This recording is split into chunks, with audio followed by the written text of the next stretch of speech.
Let's go live.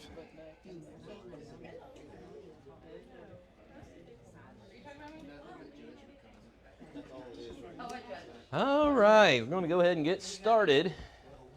Appreciate y'all coming. It's brighter in here. Or is it not? You didn't do that.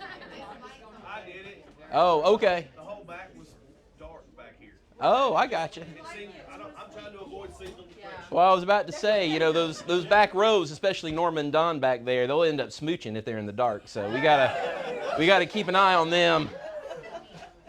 Don't want any hanky-panky in the middle of Bible class. All right. Appreciate y'all coming in. We're going through a study called Against the Grain. We're looking at the Sermon on the Mount. And we're looking at how specifically we can apply it to not just our lives, but our families' lives. And it's this idea that our families are to be little embassies here on earth. You know, we're exiled. You know, this isn't our city. This isn't the country we belong to. We have a heavenly city. We have a heavenly country. And while we're here on earth, we're representatives of that kingdom. And so we need to form our households, our homes, into being little embassies of God's kingdom here on earth. And that's our mission, ultimately, to be salt and light. That's how Jesus describes it, and we talked about that a few weeks ago, that we're to be salt and light here on earth. But now we're in this section in chapter 5 where he's going through some very specific issues, specific problems, really to illustrate the point of the hypocrisy of the religious elite of his day. That their religion is only skin deep. It doesn't sink down to the heart. And so we looked at the idea of anger and murder, and they want to draw the line and say, hey, I haven't murdered anybody. But Jesus says that's not where the line is. The line's in the heart. That when you became angry and started holding that anger and insulting and verbally insulting, that emotion, that's where the line is. Last week we talked about the idea of lust, and they were saying, well, I didn't commit adultery, and so they made this outside line. And he says, no. The second you started harboring sexual feelings in your heart, that's when you cross the line. And so he's illustrating this by using several different points, and we're just kind of taking our time through this. And really broadening out all of those. But there was also another problem that they were having. And so today we're going to look at verses 33 through 37. But before we get to the text, I want to play a little game. And I know half of you just got nervous all of a sudden, but we're going to play a little game. I'm going to say a statement. I want you to tell me whether or not it's true. Okay? All right? Number one, we're going to do 5. Number 1. Peanuts are nuts, true or false? False. Who says false? What are they? Legumes. They're legumes. You know, I mean, it's just like the movie, The Creature from the Black Lagoon. Right? No. Okay. All right. Sorry. All right, question, statement number 2. True or false? The American buffalo is a buffalo. False. What is it? It's a bison. Bison. I was like, you better know that, Paul. All right. Statement number 3. The koala bear is a bear. False. And what is it? Ask Jerry. It's Jerry. Oh, it's a marsupial. Ask Jerry. Okay, I was like, where are you going with that one? But okay. You know why it's not a bear? What? You know why it's not a bear? Why? It doesn't have the right qualifications. Ba-dum-bum. That was not me. That is not on me. No, that was good. I like that. All right, here's one. The mountain goat is a goat. True or false? True. It's false. Now, everybody's just assuming everything is false. I should have threw a true one in there. No, it's an antelope. It's a type of antelope, ironically enough. All right, last one. Starfish is a fish. False. It's not a fish. Okay. The point I'm going through this, and none of you fell and said anything of that was true, but that's fine.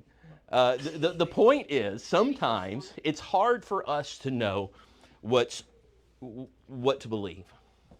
It's hard for us in the world in which we live, the culture, time, whatever you want to describe it as. But it's hard for us to believe the things that we here. It's hard for us as a people to know who to believe. And so that's the world we live in. We live in a world where we don't know what to believe and we don't know who to believe. And the reason being is that our world is full of half-truths. I mean, the best liars out there always build their lie and their deception on a little bit of truth. I mean, the best con men, they know what buttons to push because they begin at things that are true, and then they start to morph that. And we live in a world that's full of half-truths. Our world is full of deceit. It's full of deception. There are people and groups of people who have all kinds of hidden agendas.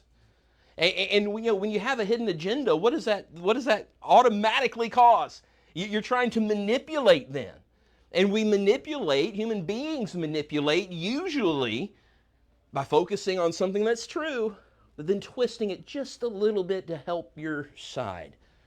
And it may not even be manipulation and half-truths. We live in a world of outright lies.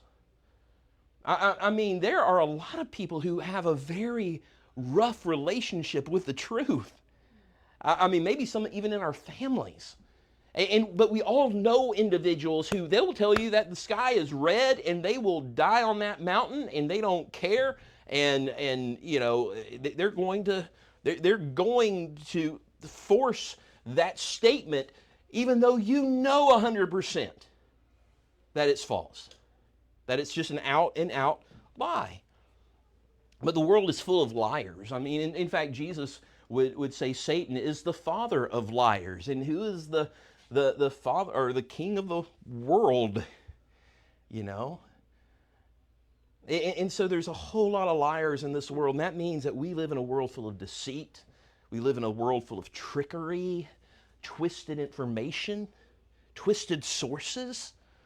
And we have people pulling us in two different directions a lot of times. You need to go this way, or you need to believe this way. And then you have another group saying just the polar opposite. And we see that, especially, and this is so funny how this is especially seems relevant through the last few years in this country. How many of us over the last few years, and it's today too, we'll see a news story, and it'll say one thing, and then we turn to a different channel. It's the same core, but it says a total opposite. It's amazing, isn't it? It's amazing. One moment you'll hear something and hear, it's not just about the facts, it's about how to think about the facts, and then over here they're telling you the exact opposite. And so where does that leave us? Kind of just want to throw up our hands, right? I don't know what to believe. And a lot of times we just want to check out and not get involved anymore because we don't know what to believe and we don't know who's telling the truth and who's lying to us.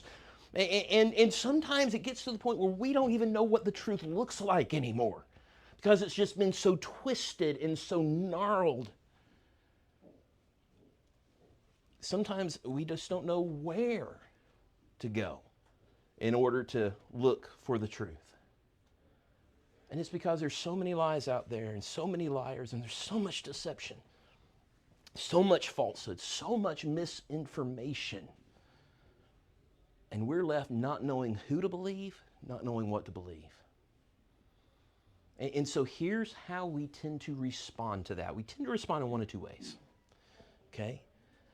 Our response may be a rejection of everything. In other words, we hear something and we filter it through what we already believe.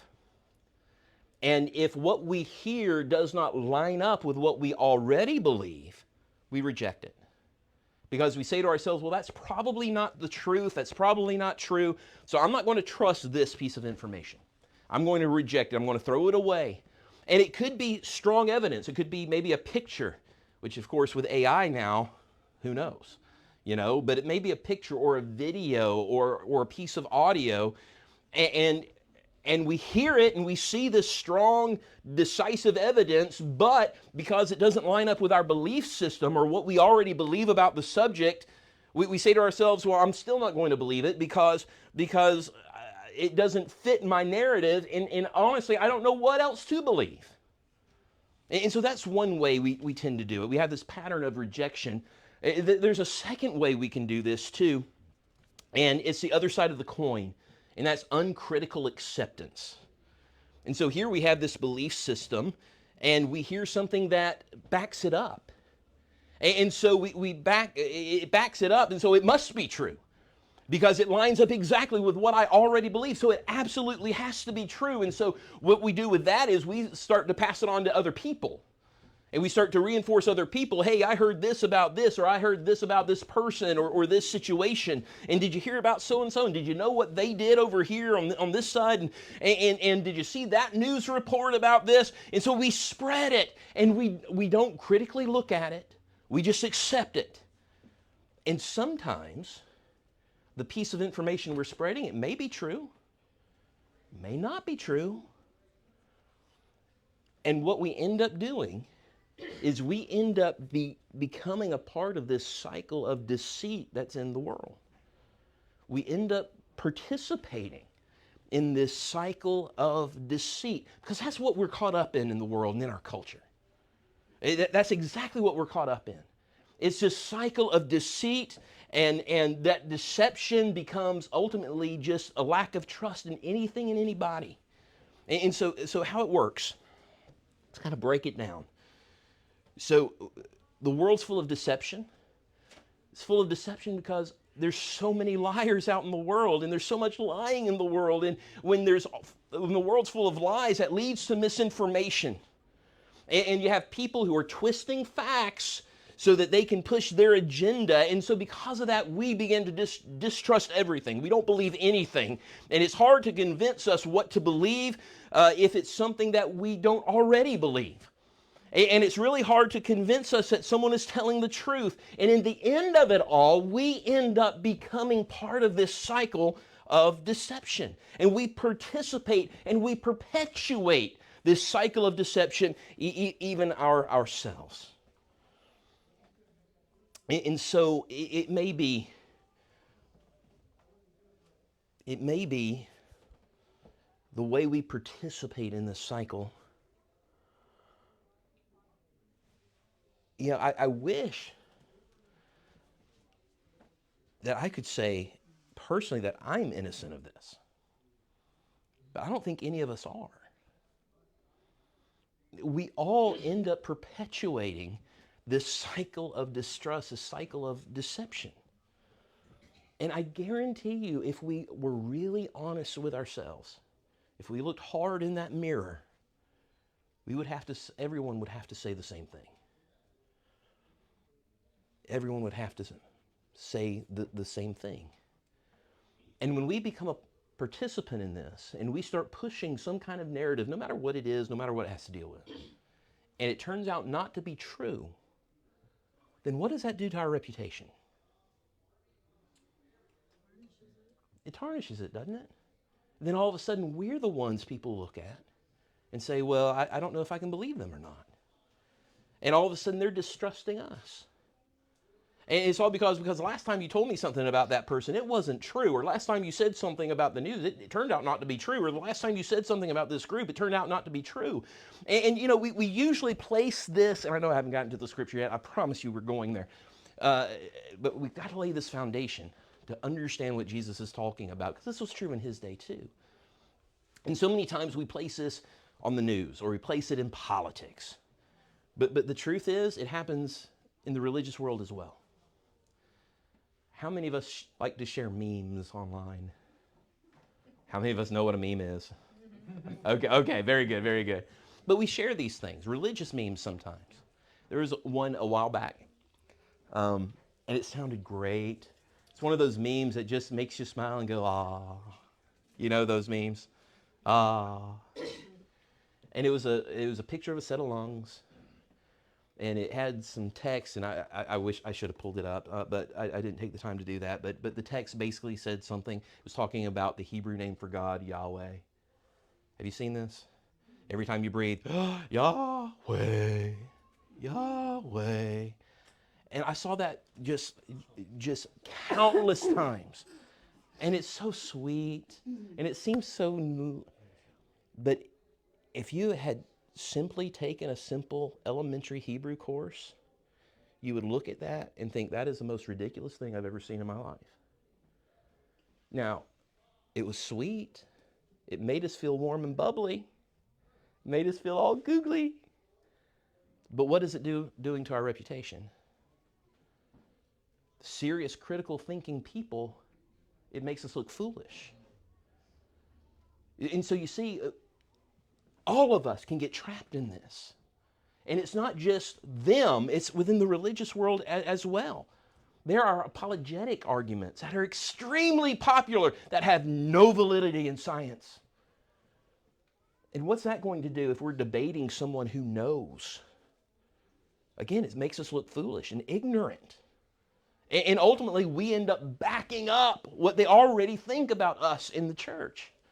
And so we have to be very, very careful. This is a universal problem, and we've all done it. We've shared information that turned out not to be true. We passed something around because it supported our view, but it ended up, we didn't fact check it, we didn't look into it, and we end up spreading this misinformation, and we perpetuate the cycle. So, that means we have to break the cycle, right? We have to break the cycle. And that means we've got to make the commitment that we're not going to tolerate lies. No matter if they support our views or not, we're not going to tolerate them. We're not going to tolerate them from people we like or respect. We're not going to tolerate them from people who we agree with. We're not going to spread misinformation. We've got to commit to that. That when we do hear something that goes along with what I believe, I'm going to fact check it. I'm going to look at it. How long does it take to fact check something? You know, back in the day, back in Paul's day, he would have to go to the library. They had libraries back then? Okay. English was a thing, right? Okay, I'm just teasing. He knows I'm teasing. Didn't have no books, but had okay. We're still on the scroll system? Yeah. But you would have to go to a library, and you would have to look it up and spend all this hour. How do we fact check something today? Google it. Yeah. We got it right there in our pocket. We don't even have to wait till later. We don't have to go anywhere. It takes 60 seconds to look, and not just one source, multiple sources. And we can learn very quickly whether it's true or not before we share it. And we've got to commit ourselves to do that. We've got to commit ourselves. And the third, and we haven't gotten to this one yet, but we've got to make a commitment to keep our word. Because what goes along with this too is when we say something, we need to be doing it. If we commit ourselves to something, we need to follow through on our commitment. And so that's what Jesus is talking about when we come to this section in verse 33 through 37. So let's read those verses together. Someone read for me, please. Chapter 5, Matthew, chapter 5, 33 through 37.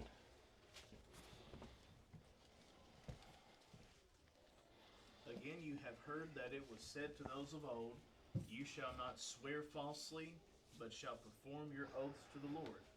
But I say to you, do not swear at all, neither by heaven, for it is God's throne, nor by the earth, for it is his footstool, nor by Jerusalem, for it is the city of the great King. Nor shall you swear by your head, because you cannot make one hair white or black. You said verse 37 too? Yes. But let your yes be yes, and your no, no.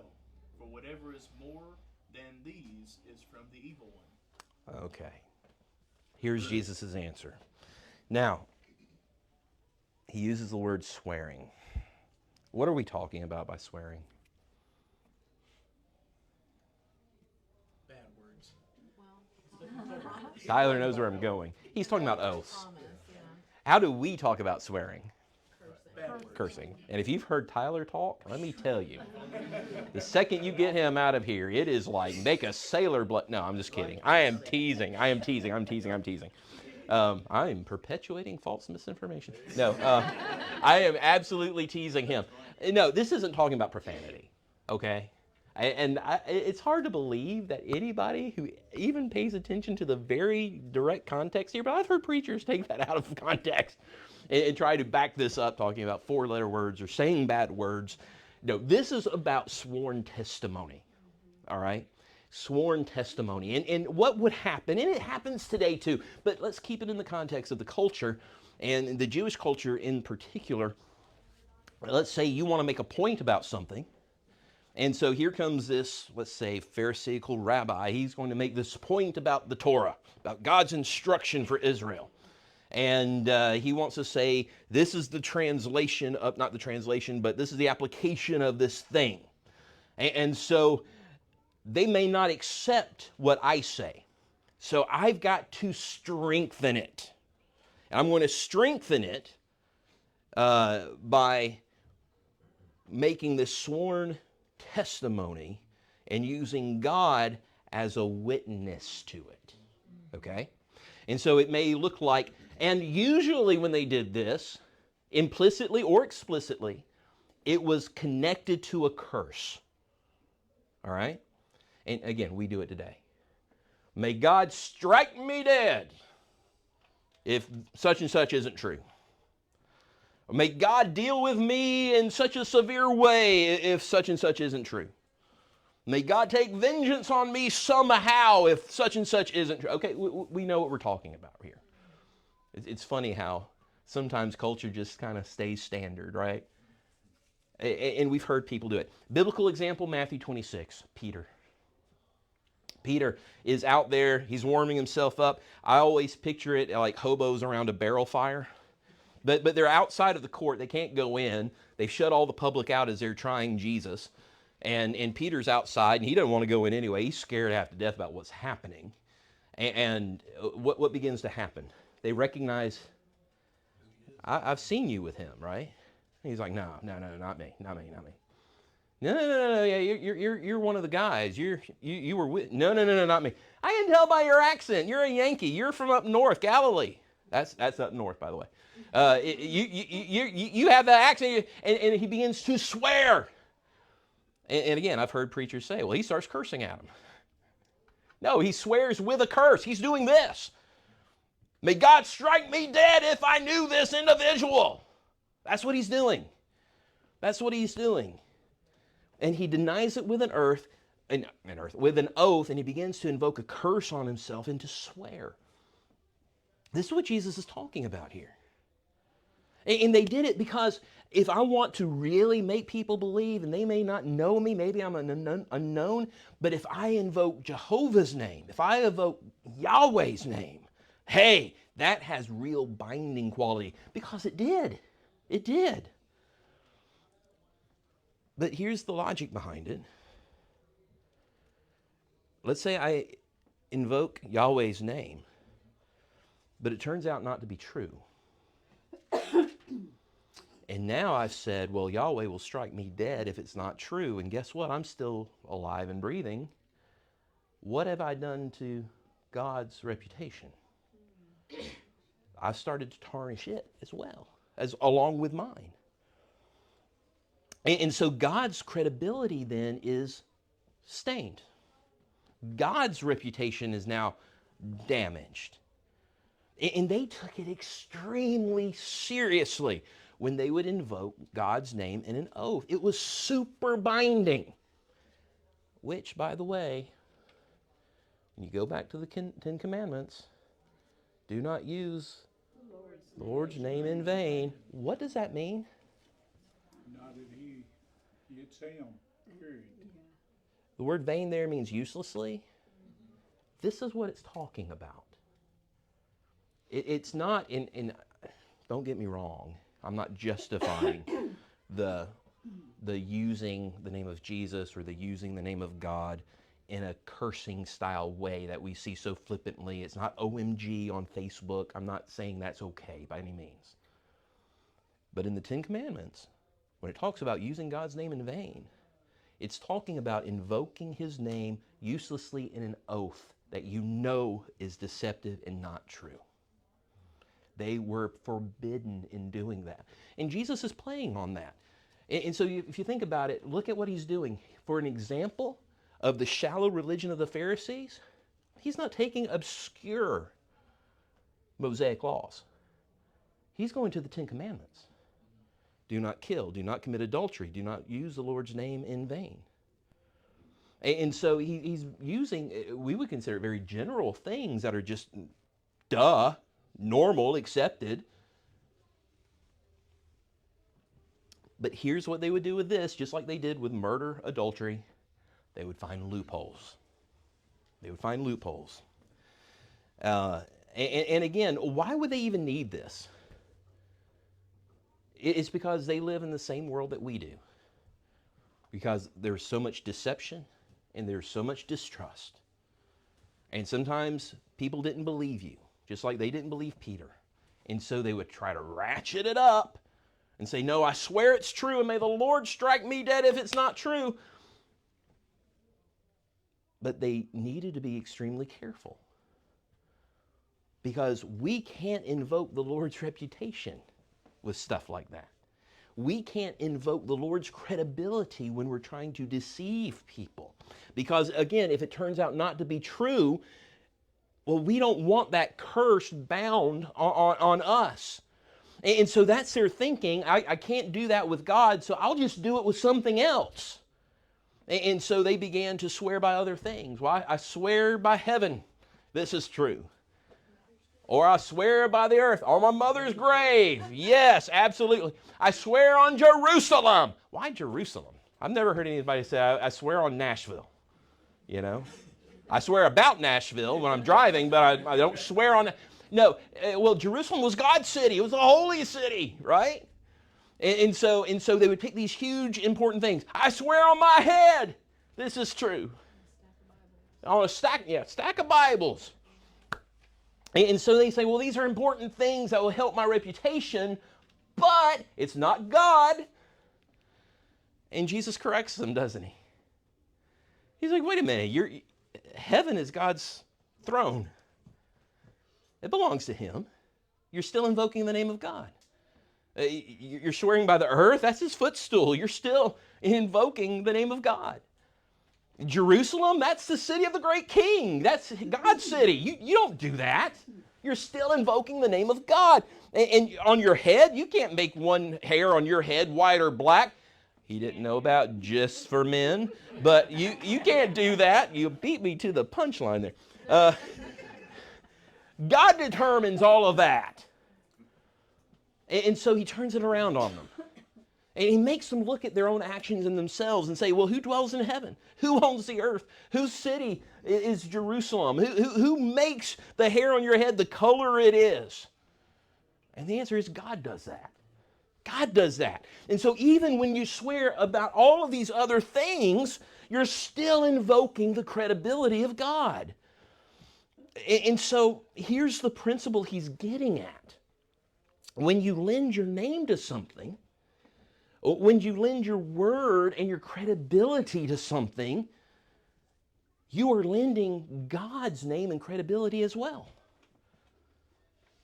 I don't know that we quite get that completely.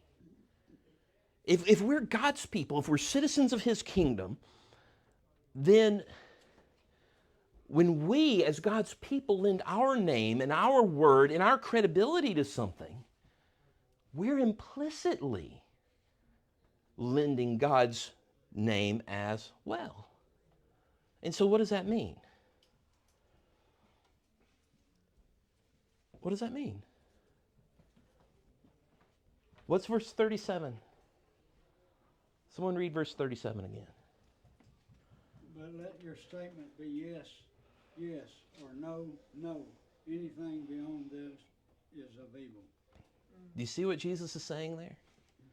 He's saying, stop playing the game. Stop playing the game. Let your yes be yes, your no be no. Stop taking these sorts of oaths. Because when we're taking these sorts of oaths and we don't know if we're intending to deceive, if we're intending to lie, if we don't know it's deception or a lie, and we're still doing it, you stop playing the game. Because you're perpetuating this cycle of deception and this cycle of distrust. And when you play that game, you are indicating to the world that you can't be trusted. That your word isn't worth anything. There's nothing there to back it up.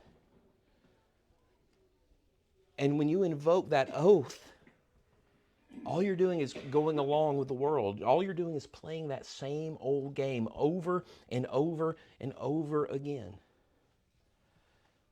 Because they knew if I just said yes, if I just said no, they wouldn't really believe me. Jesus says all you're doing is keeping the cycle going. And that little addendum, anything more than this comes from evil.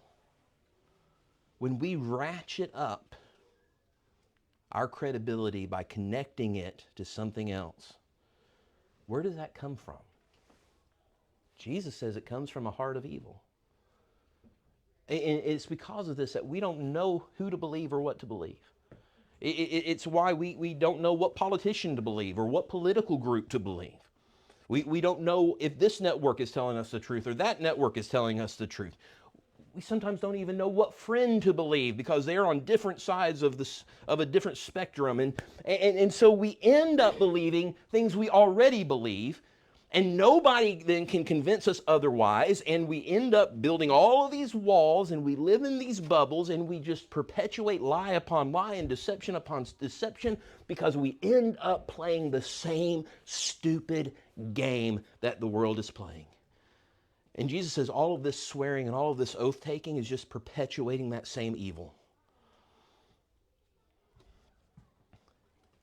And Jesus says, stop. Just let your yes be yes and your no be no. And make the commitment that I'm not going to play these games anymore. I'm not going to perpetuate the cycle anymore. I'm not going to keep going round and round on that same old merry-go-round. And if I say it's true, it's going to be true. And if it's not true, then it's not true, and I'm not going to say it. And if I'm going to do it, then I'm going to do it. And if I did that, then I did that. And if I said this person did such and such, I saw them do it, then you know it's going to be true. And that's the kind of reputation I'm going to develop. Because we're citizens of God's kingdom. And God's citizens, as God's citizens, we don't perpetuate things that are not true. We don't spread the lies. We don't spread the misinformation. We have to strive only to speak truth. And we have to train our families to do exactly the same. What would it look like if our homes were like that? What would it look like if we just encouraged and developed this culture within our homes that we only speak the truth? How would that change the neighborhood? How would that change the world? I mean, we stop it here. We don't tolerate it. We're not going to play that game. We're not going to perpetuate it.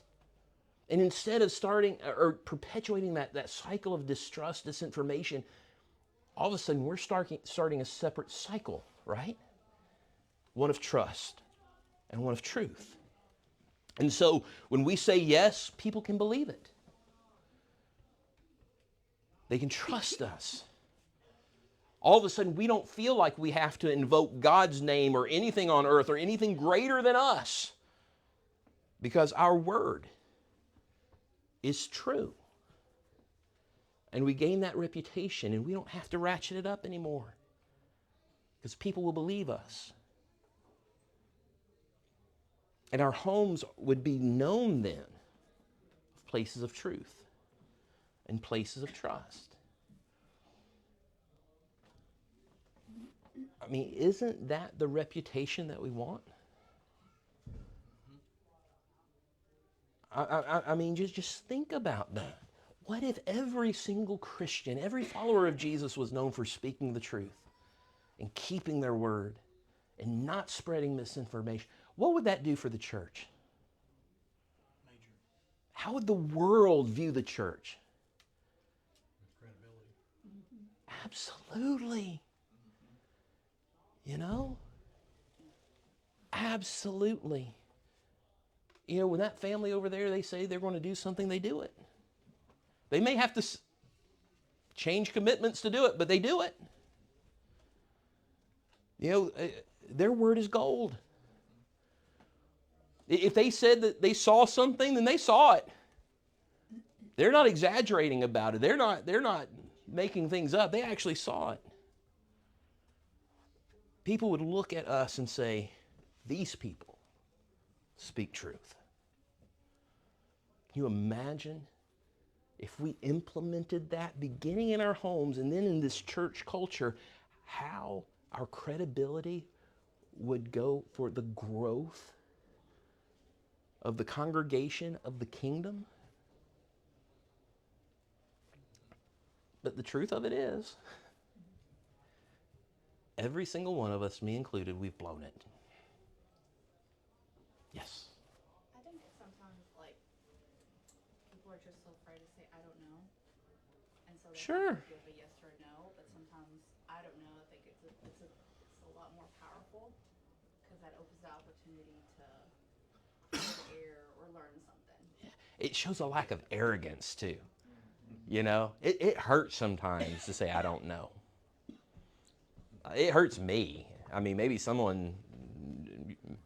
Tyler's used to saying, I don't know, so he's just, again, I'm kidding. I know. He's like that is the seat. No, but sometimes it is. We get all prideful about it, and well, I'm in this position, and I got to know this, so, I'm going to make something. I'm pretty much convinced that may have happened in the past, because there's a lot of myths. You know what a myth is, right? It's a female moth. No, I'm just kidding. But there's so many myths around so many different religious things, specifically the origin of Christmas, origin of Easter, Halloween. We just came off of Halloween season, and oh my goodness, there's so much misinformation about the origin of Christmas. How did Christmas begin? Did you know there's over 200 reported origins of Christmas? Yeah. It's crazy. It's crazy. Easter. Your way's the right way, right? Well, duh. Easter. Easter's going to come around, and we'll see that little meme. Oh, here's Astor, and she was this pagan goddess of Cadbury eggs who, went around with chickens and rabbits committing some kind of incestuous thing, and you get these chocolate eggs now, and I don't know. I went there. I got a thumbs up from Todd. Okay. But it's like, seriously. Seriously, and again, what does that do to the reputation of Christians who are sharing this? There's so much misinformation, and we've all blown it. We've all been there. This isn't about pointing fingers. It's about getting better, and we've all just been like Peter. He swore with oaths and curses that he didn't know Jesus, and yet we've all done that. We've all perpetuated misinformation. And when Peter realized, I think it's Luke's account, Peter turns as soon as he hears that rooster crow, and he locks eyes with Jesus. And what does he do? He ran off, and Luke says he wept bitterly. Bitterly. And in John's account, next time Peter speaks with Jesus, that's the very famous conversation, right? Do you love me, Peter? I love you, Lord. Do you love me, Peter? I love you, Lord. Do you love me, Peter? Of course I love you, Lord. You get caught up in the Greek. Modern Greek scholarship says phileo and agape are actually interchangeable. And there's a theory starting that phileo is actually a higher form of love because it connects family love with agape love. Interesting, possibly. I don't know. I didn't start the language, but a little interesting tidbit. But we get caught up on that with that phileo agape, phileo agape. But what's the point there? 3 times. It's the number 3. He presents Peter with an opportunity to undo the denial. And he does it 3 times. And when Peter, who had perpetrated this distrust, disinformation, even with an oath, when he encounters Jesus, he finds mercy, grace, forgiveness, and ultimately a mission. Jesus just doesn't forgive him. He tells him, now you go feed my sheep. You go tell the world about me. You go make disciples of every nation. You go tell every creature under heaven that I'm king. You go on a mission. And even though we're guilty of it as well, if we're willing to come to Jesus, we find the same thing. When we understand that we've been part of the disinformation cycle, that we've participated in the deception and the distrust, and we've spread information just because it supported our views, and we've said things that have turned out not to be true, and we even knew it at the time maybe, Jesus still is willing to forgive us. And just like Peter, he gives us a mission as well. To go into all the world and tell the world about Jesus, but also to live out this new cycle of truth and trust. To develop a new reputation where people know that our family will only speak truth. That when our family says something, you can believe it. Because our families don't spread misinformation. We keep our word. And our commitments that we make, they're solid. Okay.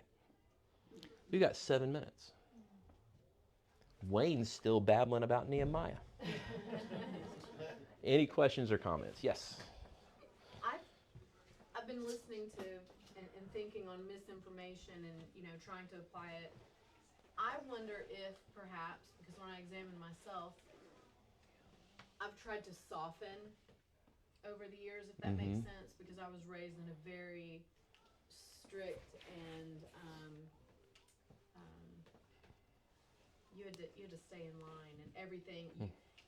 If anybody said anything, you had to correct it and make sure that it was factual, and so I wonder if perhaps in my attempt to soften so as not to push others away and also not to perpetuate a sense of fear in Christianity, I've allowed, little things to slip in, or to say, oh, as long as people are thinking about Christ, it's okay to, do or say or believe whatever. And I think for most of us, perhaps, I guess I shouldn't speak for anyone else, but it was my attempt to soften and to be more inclusive and to allow people to approach from where they are, as opposed to, well, that's not right, or that's not in the Bible, or I know you believe that, but it's not real. So how do you then back up and get back to where you should be without correcting everyone? You know what I mean? Yeah, I know exactly what you mean. I go back to Ephesians 4, and not just because I just preached on it, but Ephesians 4 and those first 3 verses. What follows that, and we didn't get into this morning, but 4 through 6 are the ones. That's the doctrine. 1 through 3 is the attitude. And I'll always forget, this is Brother Mosier for you. Brother, if you don't know Keith Mosier, you're missing out. The man's 80-something years old, so you need to meet him quick. But he was one of the best teachers at MSOP, but he had I was scared to death to meet him because he has this reputation of being gruff. He's the biggest cheerleader of those students. And he is gruff, but man, he has a heart of gold. But he told us one time, he's like, always smile, especially in your most negative sermons, because you can smile and tell somebody they're going to hell, and they'll smile right back to you and feel good leaving. And I think the attitude we miss, we go through these extremes, and we see it. And when we grew up, we were over here on this doctrine extreme, and doctrine is important. But we came off what had just happened when we were born, that late 60s into the early 70s, where oh, it's peace and love and the hippie movement. And all of a sudden the church can't just stay in Jerusalem. They've got to run past Rome. And it's all logic, no emotion. And so, well, you're wrong, you're going to hell. And there's still older people from our generation who remember being told by a Church of Christ or somewhere that they were going to hell because they used a piano in worship. You know, they were focused on that 4 to 6, the ones, the doctrine. But they forgot all about the attitude that goes with it. And that goes back to speaking the truth in love, right? We have to have the right attitude when we speak. And that means we have to find the balance, and finding balance is hard. And ironically enough, our bodies tell us that too, because you know, our bodies tend to lose balance as we get older. It's hard to find our balance the longer we live because we get so set in our ways. But with stuff like that, yeah, I mean, our tendency, and my tendency is, I mean, I'm right there with you, because, I mean, it was just crazy. Oh, that's them. Okay. Yeah, that was just crazy. I thought my phone was talking to me. That was just crazy. The way it, but I find myself doing that too. But we've got to go back to the thing, why am I about to say what I'm going to say? And how would I want it said to me if I was in their shoe? We have to have that empathy. And realize we've been in their shoe, you know? We've been there. And so, you know, all that plays into it. So speak the truth in love, but we do need to make sure that it's the truth. Yeah. And not our version of the truth. Exactly. Make sure it's not these, you know, you're going to hell because you went to the beach. You know, I don't know why I always make it a redneck accent when I go to a false teacher. I don't mean that in any kind of cruel way. That's just how I do it. I don't know why. I guess I could do a Yankee accent, but they're all atheists anyway. Or Catholic, I don't know. I know, Tyler. Tyler's keeping me grounded. Have you ever been a representative for somebody in trouble? I don't think so. Before, Usually myself. say But before a committee of people. no. I got to do that the last several years of my life when I was working. And get the person to come to confess, to tell the truth. If he has told something different somewhere else, that's like pulling teeth if you hadn't even got any. Yeah. I can imagine. But anyway, by telling the truth, that I always say, that's what I said, let your yes be yes, your no's be no. That's right. Make them stand for what you're telling. Yeah. And I used to tell everybody that I represented, if you lie to me, I can't help you. Right. But if you tell me the truth, I got something to work with. Yeah. And that's how I represented all of my people. I only had one guy that wanted to get fired. Yeah. He stayed that way. Yeah. Well, it's like they always say, the cover-up is what kills you. That's the only case Yeah. I lost. It's Because he didn't cooperate with me. yeah. It's the cover-up that kills you. I mean, it's politics. Yeah. You know, if Nixon had come out and said I did it, But all he, we would have never had Ford. if he'd made his yeses yeses, no's no's, instead of switching them back and Yeah. forth, Yeah. he would have been fine. Yeah. But he didn't want to work no way. Yeah. Most people are willing to forgive, but they Yeah. tend not to want to forgive deception. That was one of the probably I've been management, but that's probably one of the most difficult tasks I ever went through. I can imagine. Yeah. That's why I would never want to be a lawyer. Chris isn't in here. Okay.